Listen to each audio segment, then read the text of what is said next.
ঘর ভরে উঠবে আনন্দ উল্লাসে। সেখানে এখন নেমে এসেছে শোকের ছায়া, হাসির বদলে কান্নার রোল। নিয়তির কি নির্মম পরিহাস। অন্তঃসত্ত্বা গৃহবধূ রোজিনা আক্তারকে নিয়ে পরিবারের সদস্যরা রওনা হয়েছিলেন ঢাকার উদ্দেশ্যে নতুন প্রাণের আগমনের প্রস্তুতিতে, কিন্তু পথেই ঘটে ভয়াবহ সড়ক দুর্ঘটনা। এতে গুরুতর আহত হন রোজিনা আর এবং অভিনন্দন। রাজধানীর কাকরাইলে institution of diploma engineers Bangladesh অডিটোরিয়ামে যেখানে কান্নার জায়গায় খুশি হওয়ার কথা ছিল, যেখানে ঢোলডক্কর বাদ্য বাজার কথা ছিল, সেখানে কান্নার আহাজারি। সুপ্রিয় দর্শক শ্রোতা, আসসালামু আলাইকুম। দেশে এবং প্রবাসে, দূরে এবং কাছে যে যেখান থেকে আজকের এই ভিডিওগুলো দেখার জন্য প্লে করেছেন, সবাইকে অনুরোধ করব সম্পূর্ণ ভিডিওটি কন্টিনিউ করবেন। দর্শক, এই ঘটনা আপনার আর আমার সাথে সবার সাথেই ঘটতে পারে, কারণ অ্যাক্সিডেন্ট কখনোই বলে কয়ে আসে না। আপনি হয়তো ভাবতেছেন আগামীকাল সকালবেলা এইটা করব, আপনি হয়তো ভাবতেছেন 1 ঘন্টা পরে এটা করব, আপনি হয়তো এটা জানেন না, হয়তো 1 ঘন্টা পরে আপনার জীবনে এমন ঘটনা ঘটতে পারে যেটা আপনি কোনোদিন কল্পনাও করেন নাই। অর্থাৎ অ্যাক্সিডেন্ট নাম এই জন্যই হয়েছে, যে কোনো সময় মানুষের দুর্ঘটনা ঘটতে পারে। তেমনটাই ঘটেছে এই ফ্যামিলিতে। আপনারা কান্নার আহাজারি দেখছেন, কিসের জন্য হয়েছে এই ঘটনাটি হয়তো আপনারা জানেন না।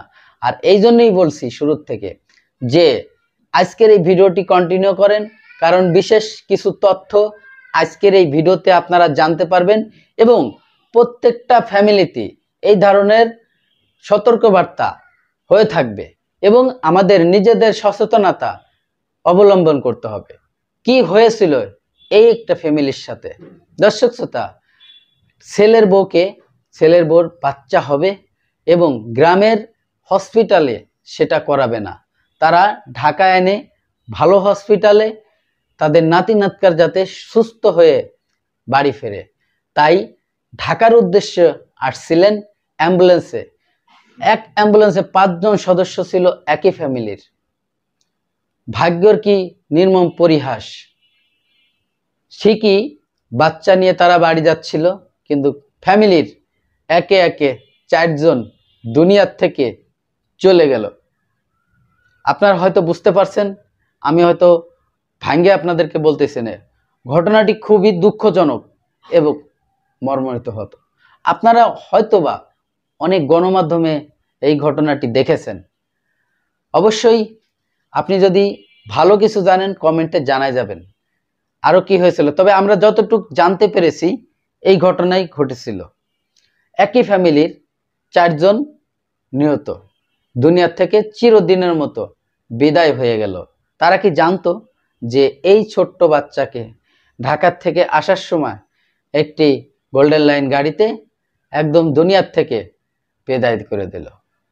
তো অ্যাক্সিডেন্ট, বিপদ কোনো সময় বলে কয়ে আসে না। সবাইকে এই ভিডিওটি সচেতনমূলক এবং একটি গুরুত্বপূর্ণ ভিডিও।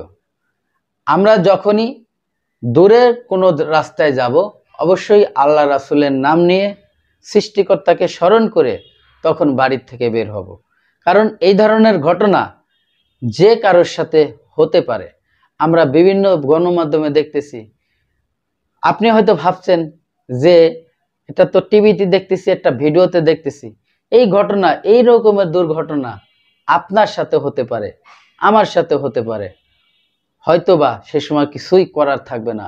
তা আমরা যদি একটু সচেতন হই যে কোন গাড়ির ফিটনেস ভালো, কোন ড্রাইভারটা ভালো, আমরা এগুলো একটু বিবেচনা করি, তাহলে আমাদের এই দুর্ঘটনা থেকে আমরা হয়তোবা আল্লাহ তাআলার অশেষ রহমত থাকলে বেঁচে যেতে পারি। দর্শক, আমি আর বেশি কথা বাড়াবো না, চলে যাব সেই গুরুত্বপূর্ণ ভিডিওতে যাওয়ার আগে ছোট্ট করে একটি রিকোয়েস্ট করব, আপনি যদি আমার চ্যানেলে নতুন বন্ধু হয়ে থাকেন, ভালো লাগলে চ্যানেলটিকে সাবস্ক্রাইব করে রাখবেন আর ভিডিওগুলো বেশি বেশি শেয়ার করবেন বন্ধুদের মাঝে। চলুন সেই গুরুত্বপূর্ণ ভিডিওটি দেখে আসি। খুশির বদলে বাড়িতে খোঁড়া হচ্ছে কবর। যেখানে কথা ছিল পরিবারের নতুন অতিথির আগমনে ঘর ভরে উঠবে আনন্দ উল্লাসে, সেখানে এখন নেমে এসেছে শোকের ছায়া, হাসির বদলে কান্নার রোল। নিয়তির কি নির্মম পরিহাস। অন্তঃসত্ত্বা গৃহবধূ রোজিনা আক্তারকে নিয়ে পরিবারের সদস্যরা রওনা হয়েছিলেন ঢাকার উদ্দেশ্যে নতুন প্রাণের আগমনের প্রস্তুতিতে, কিন্তু পথেই ঘটে ভয়াবহ সড়ক দুর্ঘটনা। এতে গুরুতর আহত হন রোজিনা, আর প্রাণ হারান একই পরিবারের 4 সদস্য।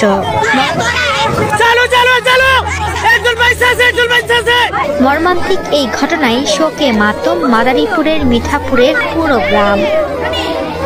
পানি খাওয়ার জন্য নাইমা দাঁড়াইছিল, ওই সময় পরিবহনে মেরা দিছে, পরিবহনের গাড়ি পাংচার হয়েছিল। এখানে এক পরিবারে মারা গেছে 4 জন, বাবা মারা গেছে, ছেলে মারা গেছে, ছেলের মা মারা গেছে, ছোট বোন মারা গেছে। আল্লাহ রাব্বুল আলামিন তাদেরকে 4 জনকে এই মর্মান্তিক ঘটনায় শহীদ করেছেন। এই আমি সামনে আর কিছু বলতে বলে এখন আর মানে না বলতে পারবো। আমি গোর তো 4টা, গোরের বাস কাটতে আছে, 4 গোরের তো অনেক বাসের দরকার, বাস কাটতে আছে। সিজার করাতে অন্তঃসত্ত্বা স্ত্রীকে নিয়ে অ্যাম্বুলেন্সে করে ঢাকায় যাচ্ছিলেন মাদারীপুরের মিঠাপুর গ্রামের মাওলানা বিল্লাল ফকির। জানা যায় 8 মে সকালে স্ত্রী রোজিনা আক্তারকে প্রথমে মাদারীপুরের একটি বেসরকারি হাসপাতালে নেওয়া হলেও চিকিৎসক না থাকায় তাকে অ্যাম্বুলেন্সে করে ঢাকায় আনা হচ্ছিল।